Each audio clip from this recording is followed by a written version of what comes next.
Quando a gente pensa em química, logo vem na cabeça a imagem de uma tabela periódica, certo? Sim, a tabela periódica é um dos maiores símbolos da área do conhecimento em questão. No ano passado, ela fez aniversário de 150 anos. E as imagens que vocês estão vendo aí na tela é a comemoração do Ano Internacional da Tabela Periódica da Universidade de Algarve. Desde a sua primeira edição, ela ajuda os químicos a organizar as substâncias existentes. Os elementos ali representados estão dispostos de acordo com as suas propriedades físicas e químicas. O oxigênio, por exemplo, está perto do enxofre. Esses elementos eles reagem facilmente com o hidrogênio, formando uma substância estável. No caso do oxigênio, tem a formação da água. No caso do enxofre, a gente tem a formação do sulfeto de hidrogênio, que é responsável por aquele cheiro ruim do ovo podre. Elementos como o hélio, o neônio, o argônio, eles estão juntinhos. Esses elementos são encontrados na natureza sozinhos, dificilmente fazem ligação com outros elementos e por isso são chamados de gases nobres. Nesse vídeo a gente vai mergulhar um pouquinho nas propriedades microscópicas da matéria, justamente para a gente conseguir explicar os fenômenos macroscópicos da natureza. Cada quadradinho ali na tabela periódica representa um elemento. A ideia de elemento foi sendo alterada com o tempo.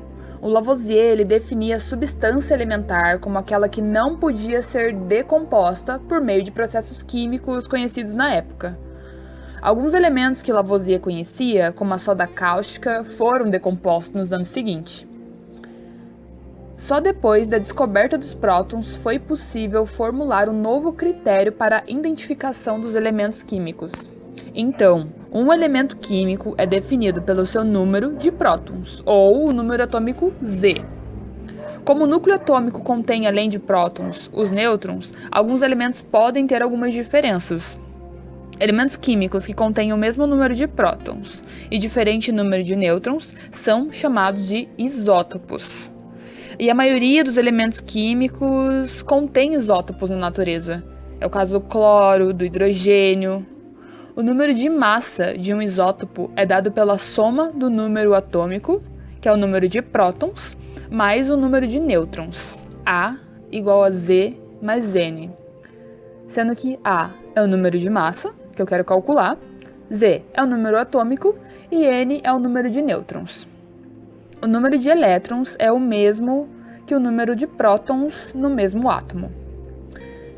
Se fizermos essa conta para os isótopos de cloro, vamos encontrar que um deles possui número de massa igual a 35 e o outro isótopo possui número de massa igual a 37.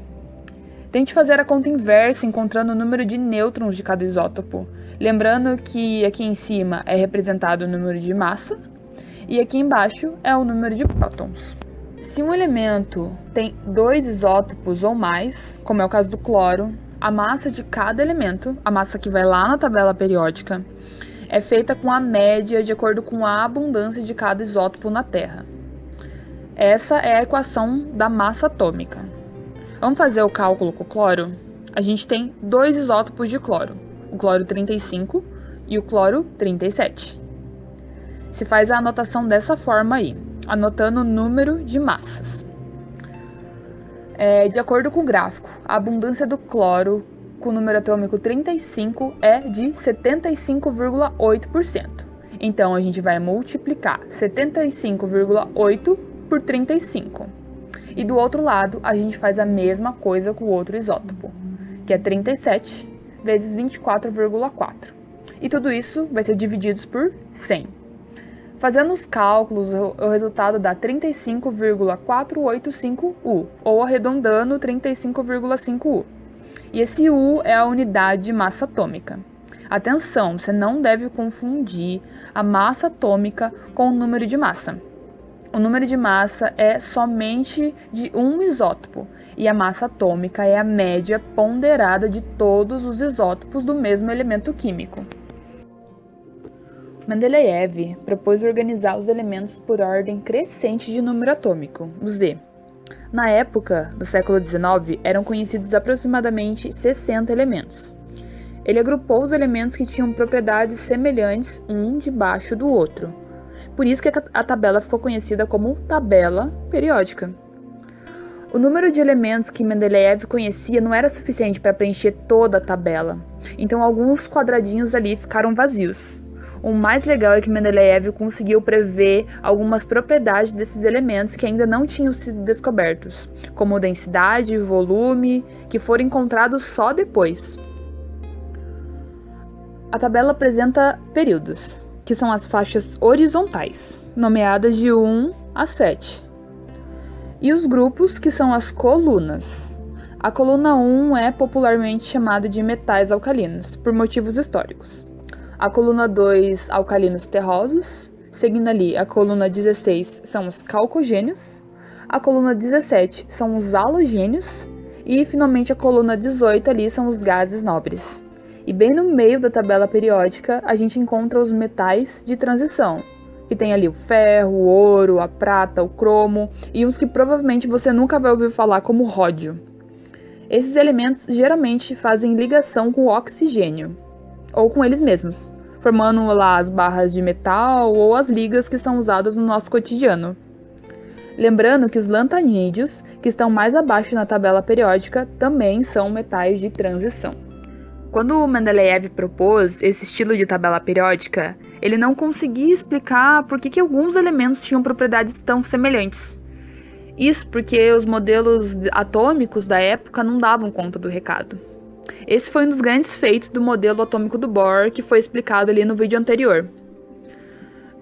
Com este modelo, dava para explicar os comportamentos como o raio atômico e a energia de ionização.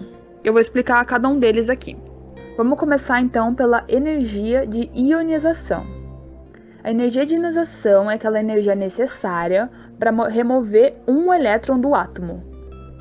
E essa substância aí, desse átomo, precisa estar na fase gasosa.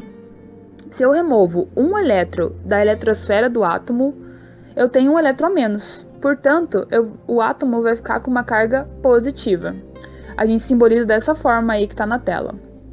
Eu tenho um elemento X, qualquer, que foi removido um elétron, que adquire uma carga positiva. Os experimentos em que envolvem a remoção de elétrons em fase gasosa demonstram que a energia de ionização dos metais alcalinos e dos metais alcalinos terrosos é bem menor que a energia de ionização dos calcogênios e lá dos halogênios. Então é bem mais fácil a gente remover elétrons dos metais alcalinos e alcalinos terrosos do que dos calcogênios e halogênios. O raio atômico é a distância média entre núcleos de dois átomos do mesmo elemento químico e divididos por 2. Esse raio, como esperado, é bem pequeno e medido em angstroms. E 1 angstrom equivale a 1 milímetro divididos por 100 milhões. É tão pequeno que não dá nem para imaginar. Essa representação aí mostra o tamanho do raio atômico de alguns elementos. Perceba que o raio atômico diminui em um mesmo período. Eu devo lembrar aqui que o número de prótons é igual ao número de elétrons em um mesmo elemento químico.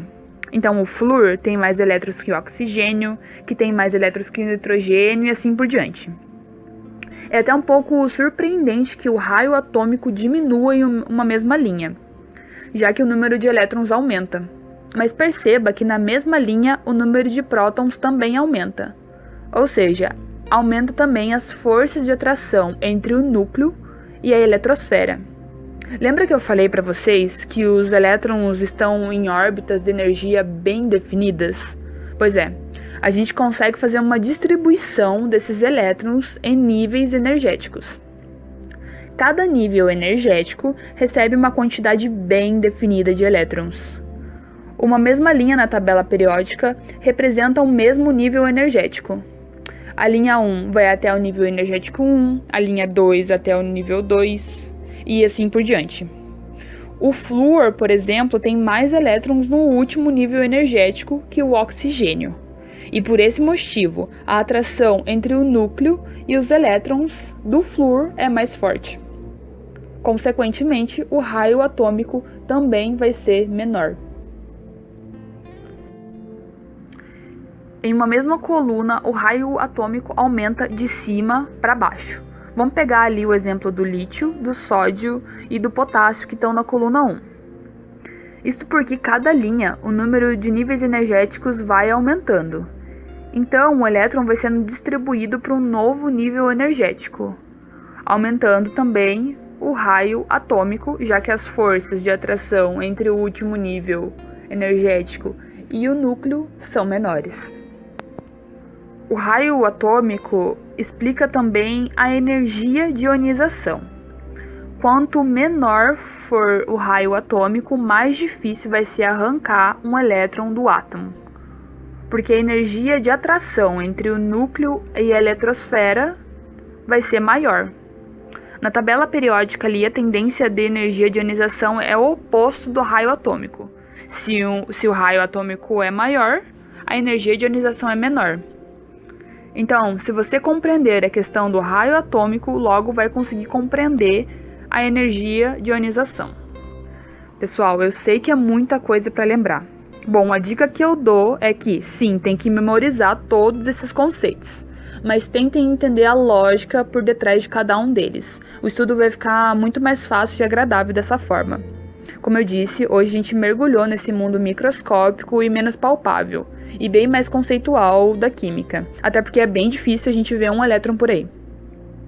Esse conteúdo vai ser pano de fundo para a gente entender por que algumas substâncias reagem mais fácil e outras não, ou por que alguns fenômenos acontecem. Eu espero que tenham gostado do vídeo. Façam a segunda lista de exercícios já disponível no Drive e bons estudos!